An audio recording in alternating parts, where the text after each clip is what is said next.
आता हे कसं राहू सोडू घेऊ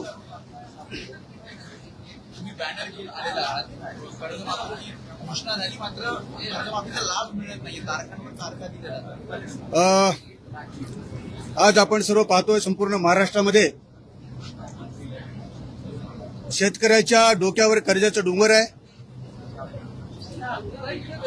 दरवर्षी अतिवृष्टी, अवकाळी पाऊस, गारपीट या सर्व नैसर्गिक आपत्तीमुळे शेतकरी हा हवालदिलाला त्रस्त झालेला आहे।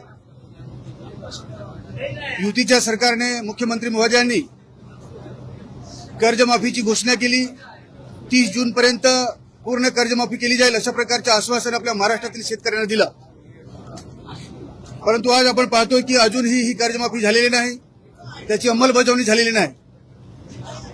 2 जुलैच्या मंत्रिमंडळाच्या बैठकीमध्ये हा निर्णय झाला आणि मुख्यमंत्री महोदयांनी परवीन परदेशी यांच्या अध्यक्षतेखाली एक समिती नेमण्यात आली। त्या समितीच्या शिफारसी किंवा ह्या कर्जमाफीचा काय परिणाम होणार आहे, त्याच्या अटी, त्याच्या शर्ती जाणून घेण्याकरिता परवाच्या दिवशी 8 जुलैला प्रवीण परदेशी यांच्या अध्यक्षतेखाली एक बैठक नेमण्यात आली होती।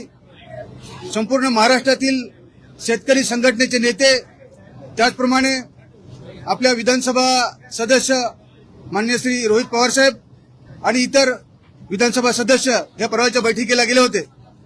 परंतु ऐनवेळी ही बैठक रद्द करण्यात आली।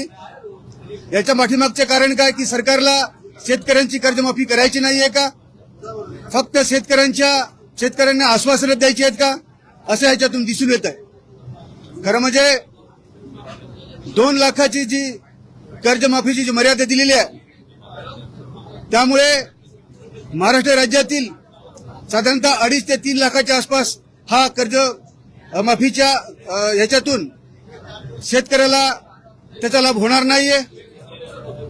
त्याचप्रमाणे आज संपूर्ण महाराष्ट्रातला शेतकरी ह्या कर्जमाफीसाठी प्रतीक्षेत आहे।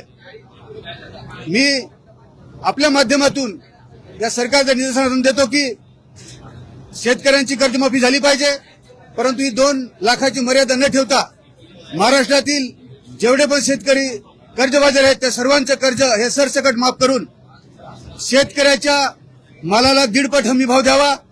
त्याचप्रमाणे स्वामीनाथन आयोगाच्या शिफारसीची अंमलबजावणी करावी, तरच या महाराष्ट्र राज्यातील शेतकरी हा कुठेतरी कर्जापासून दूर राहील किंवा त्याचे कर्ज माफ होईल।